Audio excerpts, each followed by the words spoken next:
दोस्तों कैसे हैं आप सब। मैं आपसे जैसे ही बात करने लगती हूँ मेरा गला रुकने लगता है। एनीवेज, सो आज से हम स्टार्ट कर रहे हैं पराठा सीरीज़। तो सीरीज़ में क्या रहेगा, अलग अलग टाइप के पराठे बनाएंगे। तो हम स्टार्ट करेंगे विंटर की सीजनल सब्ज़ी गोभी से, फूल गोभी जो होती है उससे स्टार्ट करेंगे। सो मेरा आज का वीडियो उसी पे बनाया मैंने। सो प्लीज़ देखिएगा and do like subscribe. Thank you. Hello guys, चलिए स्टार्टिंग करते हैं जल्दी जल्दी। ये प्याज चॉप कर लिया मैंने छोटे छोटे, एक लहसुन डाला है उसमें टेस्ट के लिए मैंने। और ये गोभी है, फूल गोभी। अच्छे से नमक से वॉश करके थोड़ा सा उसे आप साइड में रख दीजिए। लाइक अच्छा रहेगा कि आप नाइट में ही धो लें उसे। सो इस तरीके से धो के जो चॉपर होता है ना उसमें अच्छे से चॉप कर लीजिए, ग्राइंडर में या चॉपर में, या ग्रेट भी कर सकते हैं आप। जो वो ग्रेट करने वाला वो होता है ना हमारे पास, कद्दूकस जिसे कहते हैं, उसमें ग्रेट भी कर सकते हैं। अगर आपके पास चॉपर नहीं है तो आप उसे भी कर सकते हैं। सो अभी क्या है, मैं आटा गूंद रही हूँ। आटा फ्रेश ही गूंदना है आपको। जो रखा हुआ आटा है ना उससे अच्छे से नहीं बनेगा। इसमें आप चाहें तो अजवाइन डाल सकते हैं, कसूरी मेथी भी डाल सकते हैं, और कुछ लोग प्रेफर करते हैं हल्दी भी डाल देते हैं, तो वो भी डाल सकते हैं डालने को।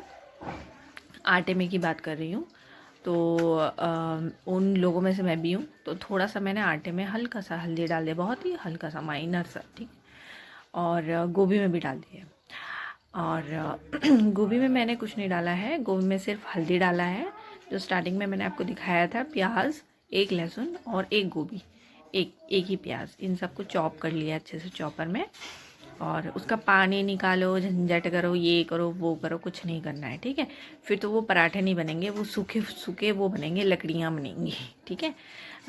वो खाने में भी मज़ा नहीं आते क्योंकि जूसी नहीं होते हैं वो, उसका टेस्ट ख़त्म हो जाता है। तो इतना झंझट बवाल मत करना। सीधे सीधे रात को गोभी धो के रख लो, नमक के पानी में अच्छे से धो करके रख लो। सुबह तक वो अच्छे से उसका मॉइस्चर सूख जाएगा। सुबह आप उसको ग्रेट कर लो। और अब ग्रेट करने के बाद में ये एक ऐसा सबके घर में सॉल्ट स्प्रिंकल बॉटल होता है, ये अपने पास रखिए। आटा कुछ इस तरीके से गूंदना है, बिल्कुल टाइट, जैसे पूड़ियों के लिए गूंदते हैं उस तरीके का, मतलब बहुत ज़्यादा टाइट नहीं, हल्का सा मॉइस्चर होना चाहिए। इस तरीके से गूंद लीजिए। अब देखिए मैं कैसे बना रही हूँ। छोटी छोटी सी इस तरीके से एक आटे को लेकर के एक छोटा सा उसको बेल लीजिए। मैं घी में बना रही हूँ तो ये मेरा घी का पन्नी उतर चुका है, क्योंकि बेबी और हस्बैंड को ही के लिए ही बनाना है, अम्मा ने नहीं खाना है, तो मैं घी में बना रही हूँ। अभी क्या है, देखो दो तरीके हैं इसको बनाने के, मैं आपको दोनों तरीके शेयर कर रही हूँ।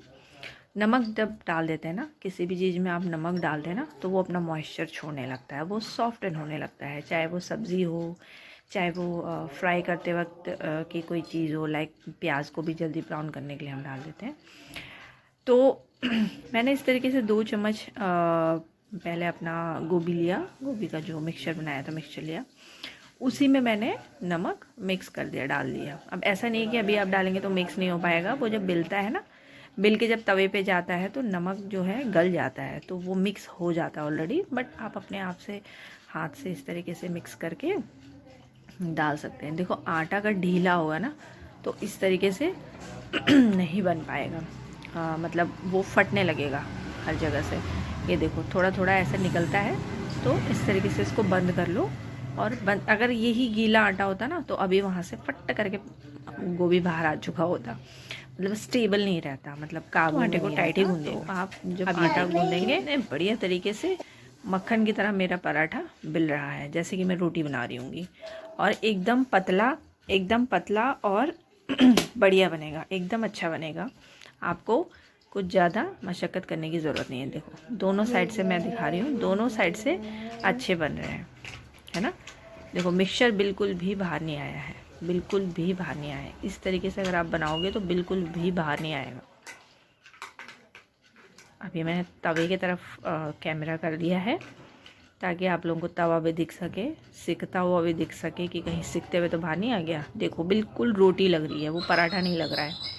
कहीं से मोटा नहीं है, कहीं से बहुत ज़्यादा पतला भी नहीं है, पापड़ टाइप्स, बिल्कुल मीडियम में है, एकदम बढ़िया है। अब हम इसको सेकेंगे और आपको सेक करके दिखाएंगे कि कैसा बनेगा। जिस तरीके से मैंने आपको टिप्स दिए ना, अगर आप उस तरीके से बनाएंगे, यकीन मानिए बहुत ही बढ़िया पराठे बनेंगे, पूरे जाड़े आप मजे से खाएंगे और झंझट भी नहीं रहेगा। ग्राइंड करिए और फिर पानी निकालिए, ये करिए, कोई झाड़ नहीं करना, कोई झप्पड़ नहीं करना, सीधा सीधा उसको रात में धो के रखिए, ग्रेट करिए, सुबह उठ के केवल उसमें कुछ पाउडर मसाले मिक्स कर सकते हैं आप, लेकिन नहीं करेंगे तो ज़्यादा अच्छा रहेगा। सिर्फ हल्दी मिक्स करिए उसमें।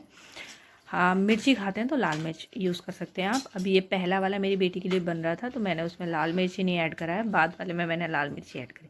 अब ये देखिए, अभी मैंने कटोरी दिखाई ना आपको। दूसरा तरीका क्या है, जितना मिक्सचर आपको अभी बनाना है पराठे, लाइक आपको 2 पराठे बनाने हैं अभी, तो आप उतना मिक्सचर कटोरी में ले लीजिए, उसमें नमक ऐड कर लीजिए और मिक्स कर लीजिए और हाथ के हाथ 2 पराठे सेक दीजिए फटाफट से। अगर आप उसमें नमक डाल के रखेंगे तो फिर वही वाला झाड़ शुरू हो जाएगा, उसको पानी को निथरते रहेंगे आप बैठ करके, और उस पराठे का जो टेस्ट है सब चला जाएगा, कोई टेस्ट नहीं रहेगा उस पराठे में। फिर ऐसे ही लगेगा आप रोटी खा रहे हैं सिर्फ घी लगा करके। जो आपने वेजिटेबल्स डाली हैं उसका कोई टेस्ट नहीं रहेगा उसमें। तो मैं मेरे मायके में भी इसी तरीके से बनाते थे और मैं ससुराल में आकर मैं इसी तरीके से बनाती हूँ। तो बट मेरे इन लॉज उसको बहुत झंझट करते हैं उसका, बट अब जब उन्होंने मेरा तरीका देखा है तो अब मेरा तरीका अच्छा लगने लगा है, तो मेरे तरीके से भी बनाते हैं। बट क्या होता है ना, जो बड़े होते हैं ना, वो सालों से जो चीज़ करते हुए आते हैं ना, उसमें वो कुछ नया ऐड नहीं करते हैं जल्दी। उनको समझाना पड़ता है, लॉजिक देना पड़ता है, तब समझते हैं कि अच्छा हाँ ऐसा, या तो फिर उनको टेस्ट आए तो तब कहते हैं अच्छा हाँ ऐसा। तो ये चीज़ है, तो उनको लगता है कि गोभी कच्ची रह जाएगी, बट गोभी कच्ची नहीं रहेगी। ये देखो आप, इतना पतला पराठा अगर बनेगा और वो तवे पे सिकेगा, वो कहीं से कहीं तक कच्चा नहीं रहेगा। और गोभी सैलेड में आता है, सब्ज़ी में नहीं आता है। तो गाजर भी सैलेड में आता है, प्याज भी सैलेड में आता है, इनको हम रॉ खा सकते हैं, बट फिर भी जब हम इसको पकाते हैं तो ये पक जाता है। नमक भी ऐड है उसमें, तो मॉइस्चर से सारा कुछ पक जाता है। और तवे की आंच बहुत ज़्यादा तेज़ नहीं रखनी है, मीडियम रखनी है। जब तक आप दूसरा पराठा बनाएंगे तब तक ये पराठा अच्छे से अंदर से सिक चुका होगा। अगर आपके पास इस तरीके का सेकने वाला है तो बहुत अच्छा है, नहीं है तो कूटने वाला ईमानदस्ता होता है ना, वो वाला वो भी ले सकते हैं आप, उससे ले, या फिर कोई पत्थर है आपके आसपास, राउंड पत्थर, उत्तराखंड में तो बत्तेरे सारे हैं। और लेकिन बाहर जगह पर, उत्तराखंड के बाहर लोगों के घर में ईमानदस्ता है, तो ईमानदस्ते का टिप बता रही हूँ। इस तरीके से पराठे के ऊपर रख दीजिए। ज़्यादा पराठे को घूम घूम के सेक की ज़रूरत नहीं है, कुछ भी भारी सामान ऐसे रख देंगे वो अपने आप सेकता रहेगा, लेकिन आँच धीमी रखनी है। तवा थोड़ा मोटा होना चाहिए, पतला तवा नहीं है। तो इस तरीके से आपसे, अब देखो बिल्कुल पराठे के ऊपर ऑयल उतना ही मैंने लगाया था जितनी नीड है। तवा को आप देख सकते हो, तेल से बिल्कुल भी नहीं नहा रहा है, जितनी घी की ज़रूरत है उतना ही लगाया। और ऑयल भी आप लगाएंगे बहुत थोड़ा ही लगाइएगा, बस खाली ऐसे छुआ दीजिएगा ताकि ऊपर की जो परत है वो सिक जाए और बहुत ज़्यादा तेल ना लगे पराठे में, ठीक है ना। सिर्फ सिक जाए, क्रिस्प हो जाए, खुशबू आने लगे पराठे की, बस उतना बहुत होता है।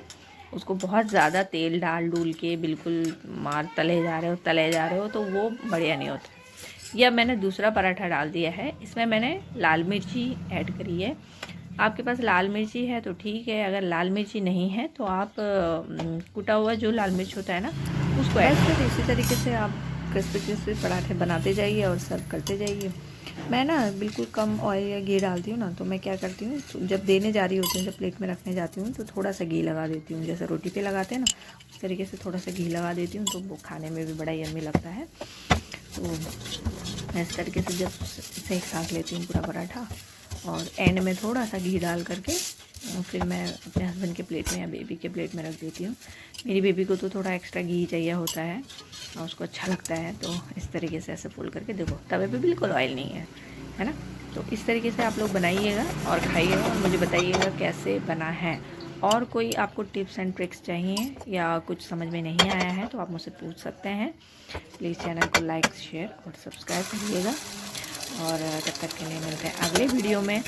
और ये लास्ट में मैंने अंडा फ्राई किया है, तो ये भी देखते जाइएगा, इसमें भी ऑयल कम है। आप ऐसे एक नॉनस्टिक पैन ला सकते हैं, टेफ्लॉन कोटिंग रहने तक उसको यूज़ कर सकते हैं, उसके बाद उसको चेंज कर दीजिए, दूसरा ले सकते हैं, ठीक है, कोई दिक्कत नहीं है।